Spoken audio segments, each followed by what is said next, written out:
I'm back with Kalimasada, and today we'll specifically discuss a video titled, How to Find the Next Aster. How to identify asymmetric crypto. We know Aster is one of the assets that has increased more than tenfold since it was launched by Changpeng Zhao, one of the founders of the world's largest central exchange. We also discussed this for our Crypto Academy members. So, if you want to join our free community, you can click the Discord link below. We also discussed this during the live margin call. And those of you who participated at 0.6 would have already made more than threefold profit. A 300% free call for those of you outside, and that's just a small part of what we do inside. So, today we'll dissect, friends, specifically, and objectively, how to find the next Aster. If you have a portfolio and want to allocate it to several altcoin assets, how do you find assets that increase many times over? Even though a play like Aster is a once-in-a-lifetime or once-in-a-cycle play, we also need to be prepared to identify other patterns and trends that will present themselves to us in the future. So, don't miss out on a new opportunity like Aster because you're unprepared. Now, we'll discuss how to find Aster, but first, we'll discuss two things that I think are most important. First, understanding the concept of an asymmetric bed, and second, using a contrarian thinking approach. So, if we're looking for anomalous returns above those of Bitcoin, we're looking for alpha. Aster is also alpha in the sense that when you can seize the opportunity quickly, with a large size and good positioning, you can capture the opportunity and profit in the market. So, what exactly is an asymmetric bed?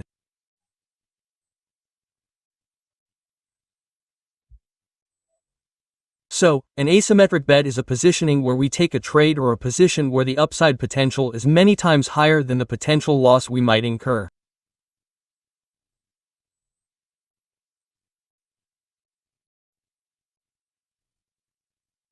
So, we can limit the loss with appropriate position sizes and implement a stop loss, but the potential upset or upside is much higher than the potential loss or downside we could incur. So, an asymmetric bed, for example, if we lose, we might only lose 1, but if we profit, we could gain 10%. Just like Aster. Suppose we positioned and bought Rp 1 million. If Aster didn't perform, the maximum amount we could lose would also be Rp 1 million. Yes, if suddenly CZ's tweet was pranked, or if it was paid seal, or if it were hacked, our maximum potential loss on the position we entered would be Rp 1 million. But let's see, Aster's potential upset at that time was more than 10 times greater, while our friends could only lose a little over Rp 10 million. Meanwhile, the potential loss is only around 1 million Indonesian rupiahs. Well, you can find asymmetric bed in the crypto market. If we ask, why here in the new? Well, many tokens and coins in the crypto market always catch the attention of new projects. I always say, guys, the previous concept of new coin, new narrative, new play, is always favored by the smart money. Because not only smart money, we also tend to like new things. So, if you want to talk about asymmetric bed in the market, you have to focus on new coins. Don't say, okay, this coin that's been around since 2018 is alpha.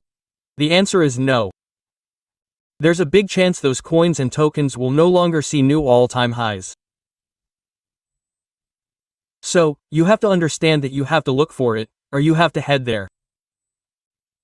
New coins, new opportunities in a new market. Well, this is an example, friends, of the application of an asymmetric bed.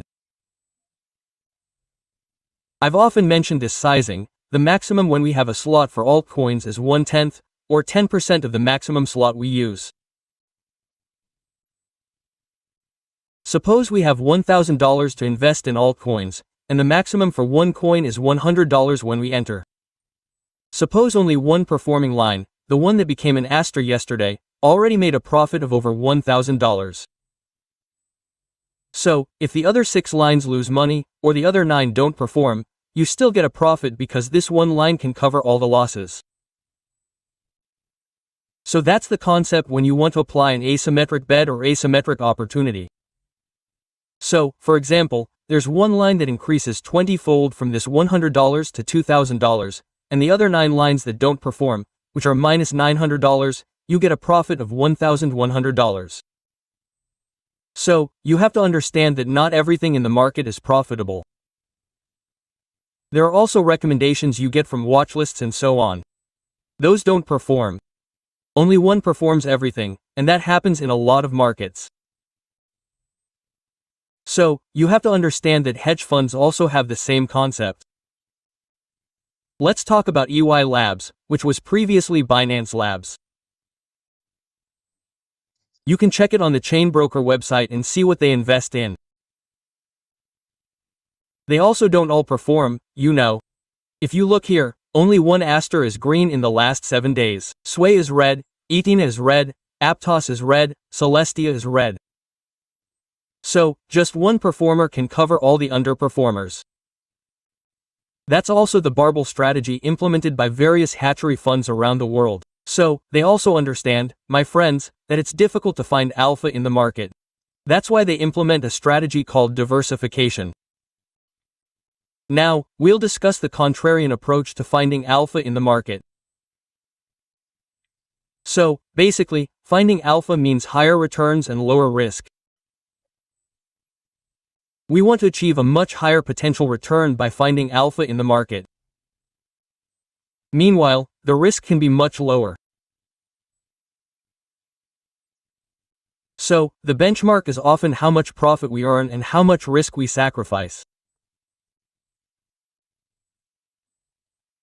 And sometimes, to be a true contrarian, you have to truly dare to go against market sentiment.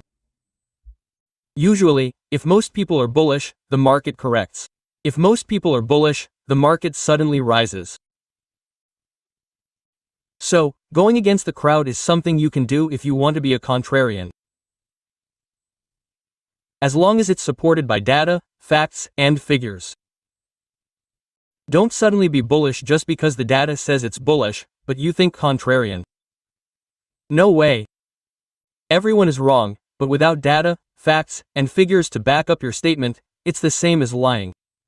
So, friends, you have to understand that contrarianism is allowed, but it must be supported by data, facts, and figures. Okay. And just like Warren Buffett always applies what's called a margin of safety.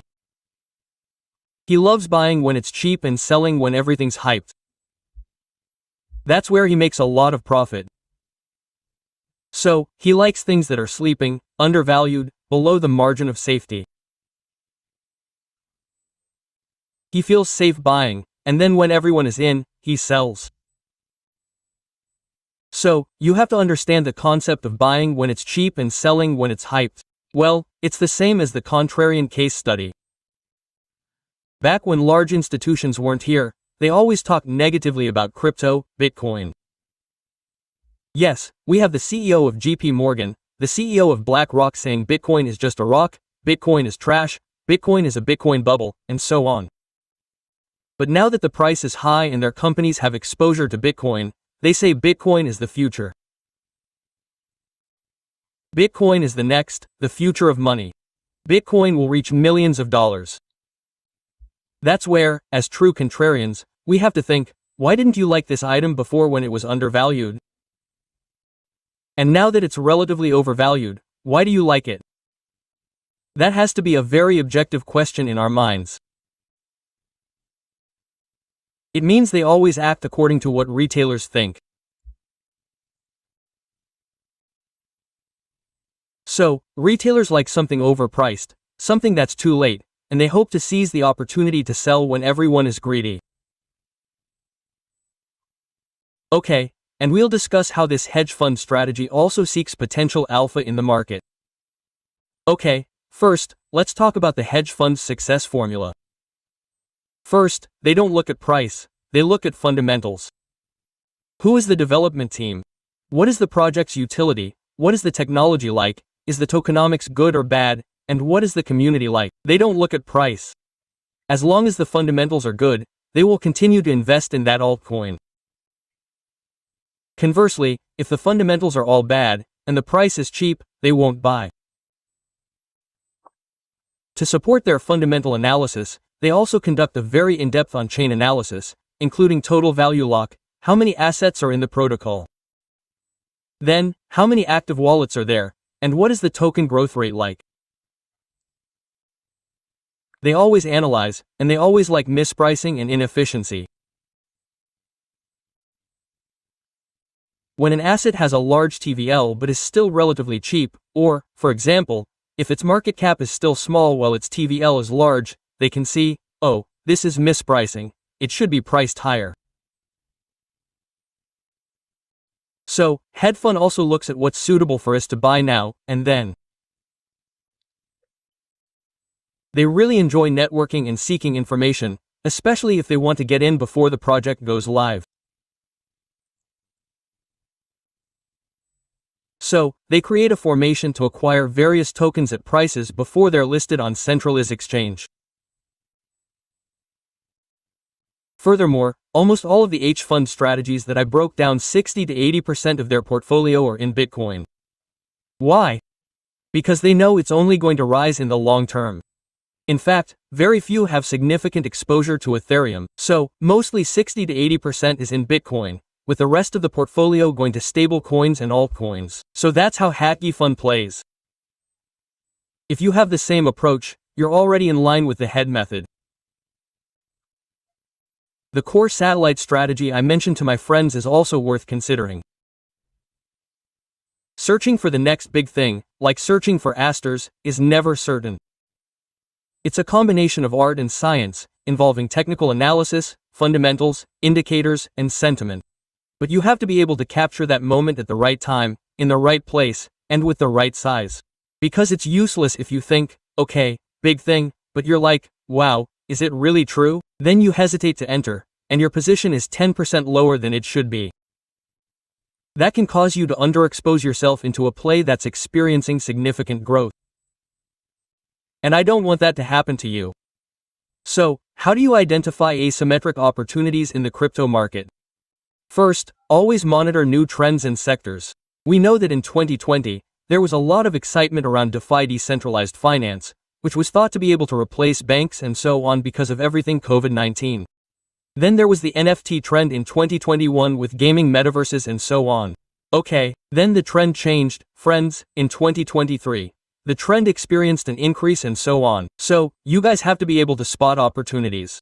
Right now, there are probably two sectors you guys should pay attention to. First, it's the stable coin sector. Why? Because its growth is very high.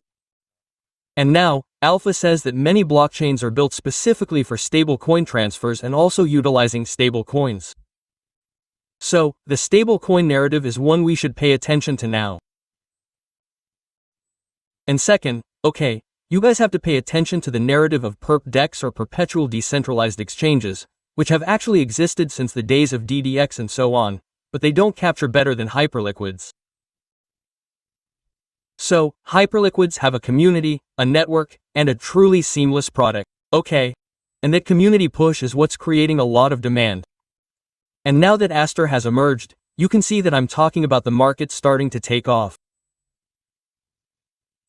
So, Mikey's takeaway is that for the next few months, I see Aster beating Hyperliquid because we know Changpeng Zhou's ego, which has been successful on centralized exchange. I said he wants to succeed on centralized exchange. He'll surpass Hyperliquid in terms of market cap, and that's what I see happening. But after that, it's starting to get saturated. There were also a lot of rumors yesterday about SBF, the founder of FTX. He tweeted from behind bars in GM. Good morning. I think he's itching to see the battle of the perpetual decentralized exchange, and I think that's already there, meaning there will definitely be a new narrative. So, I'm going to look at the stablecoin narrative, and even when we enter the market, the stablecoin narrative will be a very, very attractive narrative. Okay. So, sometimes, for example on DEXs, you don't need to be first. You just need to be second, but more impressive. That's the formula if you want to be seen by the market. Because even now, Aster has already beaten Hyperliquid in terms of volume and revenue, with $9 million United States dollars in revenue within 1 day of listing, not that long. That's the power of K, or key opinion leader. As you might say, Tang Pengzhou has a lot of money, has a lot of influence, and can move the market. And, let's see. Okay. Now, the various big players also have good screening tools. First, if you want to see new listings, as I mentioned to you, Alpha is usually always in the new listings. You can use CoinMarketCap, CoinGecko, look at the recently updated section to see what tokens have just been listed, so I can buy them, and so on. Next, you can use DEX Tools, DEX Screener, or other DEX aggregators to see, usually, the first pairs that can be launched on DEX.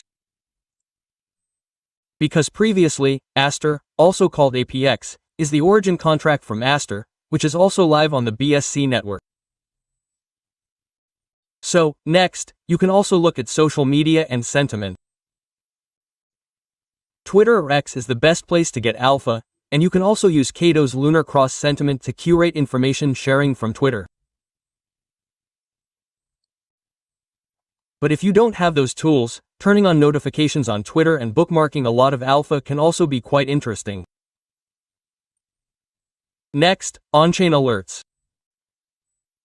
There are well alerts that you can maximize to see how token accumulation is happening by big players. Next, you can do fundamental analysis because remember, smart people don't look at price, they look at fundamentals. Okay. First, you can do a brief fundamental analysis. First, make an assessment. Read the white paper, look at the website to see what this project is doing, because many of you here who buy altcoins don't understand whether it's layer 1, layer 2, or meme coin because many people talk about me buying it. Can you make money? Yes. But are you comfortable buying something you don't understand, even if you make money? Yes, so the point is, it's not just about profit, but understanding what you're doing and doing what you understand. Don't do the opposite. Okay, check out the team. Just like the old saying, people invest in people, not in things. If the people are good, the things will be good. Look at the project first. Don't invest if someone has failed with a project before. Be careful with people who have failed with projects. Look at their token mix. You also need to understand how tokens are distributed, supply, and so on. That's also something you really need to pay attention to. Next, check out the community, whether it's active or not. On Twitter, how is the network growing or not, and the people using it, and that's very important for you to do. Next, you can check on catalysts and momentum. So, you can see, momentum is created by many things, just like Aster, which was created by CZ, and ultimately everyone in the community is chasing it, the price keeps rising, chasing it, and there are several catalysts and momentum that you can pay attention to. First, are there any new features? Just like Aster yesterday, he finally confirmed that we will be doing a buyback and we will launch, you guys, a network, so they can bridging money better. Next, they will also have a mobile version. Imagine this is something that even Hyperliquid hasn't done yet.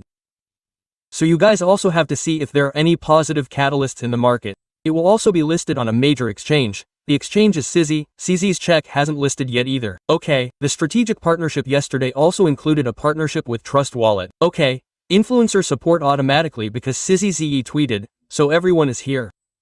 Next, let's see what the price momentum is like. Next, you guys evaluate the risk to reward because risk to reward does really matter, as I said. Just like here's an example, or risk to reward evaluation. Suppose a token currently has a market cap of $1 million. If you enter and successfully increase it tenfold to $00 million, you'll gain 10x. But if you fail, consider it zero. For example, if you enter a token with $100, it increases tenfold to $1,000. If you fail with $100, you could lose $50 to $100. This is a 1 in 10 risk to reward ratio. So, asymmetric BAT isn't just about trading, pressing the leverage button, but having a risk to reward framework in your head to determine where this asset will rise. Now, next, we'll discuss positioning, sizing, and risk management in more depth. So, many people fail with risk management. For example, yesterday, okay, I want to go all in, Sissy tweeted that all his money was invested. If that's true, your money would indeed increase tenfold. But if it goes wrong, and you're suddenly hacked, you lose all your wealth. So, I never agree with people who say, yeah, all in and so on, dragon worms. I personally disagree. Why? Because not everyone fits that style, and not everyone is willing to lose a significant amount of the wealth they've worked so hard to create. So they really need to have a good risk-to-reward framework. First, limit your exposure to 1 to 5% of your total portfolio. It's a very good way to find potential alpha. Let's say you invest 5% in Aster, and Aster goes up tenfold, or 50%, that's already beating Bitcoin's return this year. So, you have to understand that sizing means a lot. Okay, next, consider diversification. Don't put everything in Aster, look at other projects too. Why? Because if you don't diversify and Aster doesn't perform, you're likely to experience losses. Next, set a stop loss. I like my alpha play stop loss to be the same as the position I entered. For example, I entered Aster with 10 million. I didn't cut my losses when it dropped to 5 million. I considered 10 million as my cut loss amount. That's what you need to understand. Next, take profits gradually. Okay, realize the profit. If it goes up, there's no harm in me doing a moonshot when it goes up twice. I sell at 100%. I don't know if it will continue to rise or not. So that's important to do, and now, even though it continues to rise, I'm still making a profit.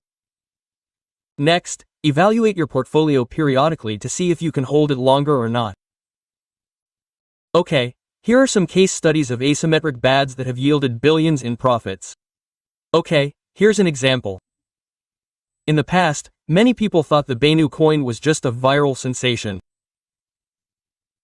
But there were also many janitors or cleaning workers in New York who invested $8,000 and made $5.7 billion. Their wealth suddenly increased to hundreds of thousands. Okay, hundreds of trillions, imagine 100 trillion from just hundreds of millions of rupiah. It was wild, right? At that time, I also got rich from Bainu. Let's be real, right? That was also a jump start. How did I get here?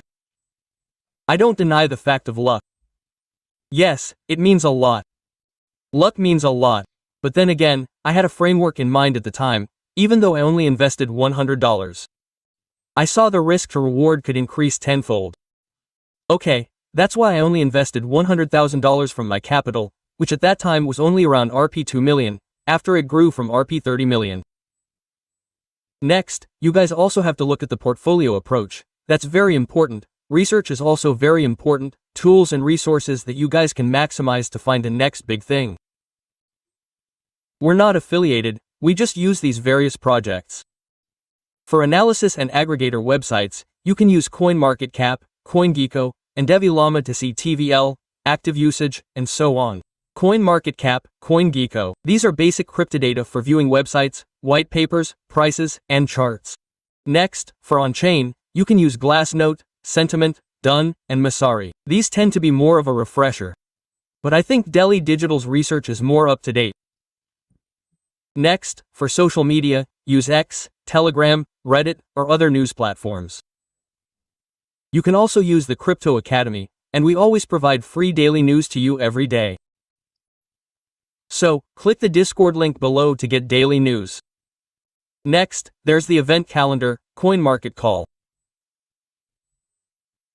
Here you can see what's happening every week and every month.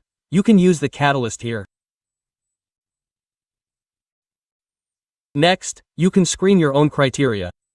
For example, if I have my own method, I want to buy if the market cap is below 50 million Indonesian rupiahs. The TVL must be at least this much, and the community must be this much. Those are also preferences that you can build yourself using the tools we discussed earlier. Okay, so the conclusion is how to find the next aster, find alpha in the market, maximize asymmetric opportunities or asymmetric beds. First, to find an aster, then you have to focus on asymmetric beds. You look for something with minimal risk but a high potential for upset. Okay. Don't think like this. Okay, I'm willing to lose this position entirely, but the potential for upside is only 50%. That's not a 1 to 10 risk to reward, that's a 1 to 0.5 risk to reward. Now, that's very bad. So, are you always thinking about whether this can increase tenfold? At that time, I was thinking, okay, CZ has the largest centralized exchange. He tweeted that this could be a competitor to Hyperliquid. Aster's valuation is this much, Hyperliquid is this much. Okay, so you can see that this is an asymmetric opportunity. I want to size in here. Next, it's very important for you to apply portfolio sizing. Don't think that this could increase tenfold, but you put all your money in and suddenly it doesn't perform. There are many like that. A lot. Okay, next, you have to have a little courage to have a little contrarian thinking because at that time there were also a lot of food, or fear, uncertainty, and they always said negative things when it launched, and that's what you have to fight. Use a cool head, use careful calculations. So, that's how you guys find the next aster. I hope this video is useful and focus on asymmetric bed Sayata. See you in the next video. Yeah.